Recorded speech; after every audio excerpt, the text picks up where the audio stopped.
ลวงหัวใจข้ากลวงเหมือนโดนมีดทันคิดถึงจำปานี้หน้าคนบางเดียวกันเจ้าอยากเป็นสะพ้ายนายพันหันไปบางกอกไม่บอกสักคำเดือนห้าผ่านไปนี่มันก็ใกล้เดือนหกอีกไม่ช้าฝนคงจะตกรถพื้นนาข้าวกล้า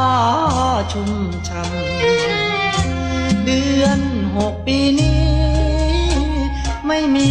แรงจะไถดำเจ้าจำปาทิ้งนาเคยทำทิ้งกำข้าวกล้าไปหาห้องแอร์ไอ้หนุ่มบ้านนา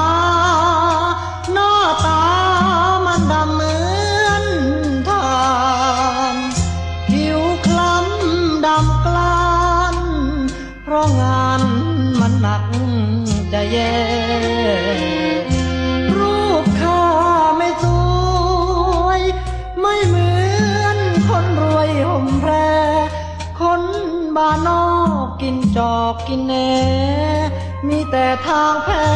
ช้ำใจช้ำใจเดือนห้าหน้าแล้งลมแรงพัดช่อมะม่วงยินเสียงทุยกูร้องหารวงเหมือนข้าห่วงหาจำปาฝันไปหอมดอกจำปารวยรินส่งกลิ่นไปไกลยิ่งคิดถึงคนที่จากไปแอบยืนร้องไห้ใต้ต้นจำปา